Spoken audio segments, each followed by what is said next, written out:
4. Idea debt. Too many ideas mean none get done. I recently did an idea purge. I love committing my thoughts down onto index cards since they are simple, portable, and easy to organize.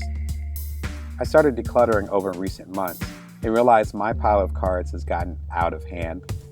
The most amazing discovery? A new idea I thought I came up with was written on a piece of paper from a year before, talking about going in circles. If I could have smacked my own head, I would have. Author Kazu Kibuishi has a great term for this psychological weight: idea debt. Here's what he says. I try not to look at what I'm going to do as this amazing, great, grand thing. I'm not just fulfilling some old promise that I made a long time ago. Now I'm actually solving problems in the moment, and that's so much more exciting than trying to fill years of what I like to call my idea debt. That's when you have this dream of this awesome thing for years. You think, oh, I'm going to do this epic adventure. It's going to be so great.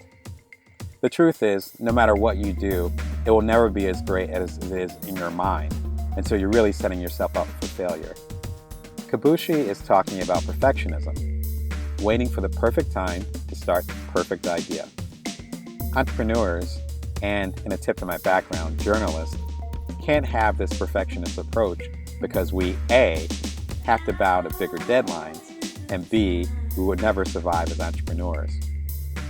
Point me to a founder who believes her product is perfect to ship, and I'll show you someone who won't be a founder for long. There are always more ways to improve a product or service. Getting to market is the only reason why we should stop. If perfectionism isn't the problem for entrepreneurs, then what's the issue? Idealism. Underlying Kibuishi's description is the idealization, the grand structure, the bells and whistles of our great scheme, and the idealization, the structure, and bells and whistles of another great scheme. Oh, and the other one we have too. As entrepreneurs, we often have too many things planned out that weigh on our daily lives. At least for me, the cool ideas I have are far outweighing the time, energy, and frankly, quality control I'm able to muster. So ideas are being killed, slaughtered, put out to pasture. Index cards have been chucked, unfinished manuscripts have been tossed, and untouched research has been recycled. Now I ask myself 3 questions with every jotted note. Number 1, why haven't I executed it yet? Again, I found ideas from decades ago.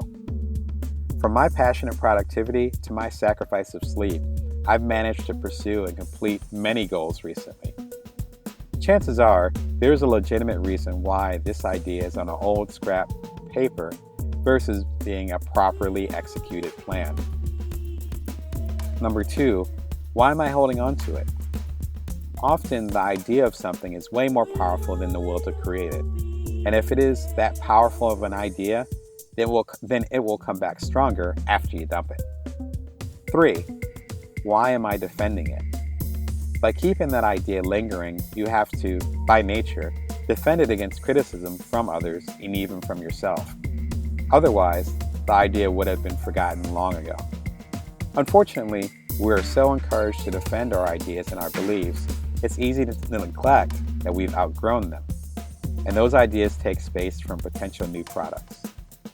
As I've purged my unfinished, incomplete ideas, I've realized how much ego I've had tied up into what could be. What ideas should you be letting go?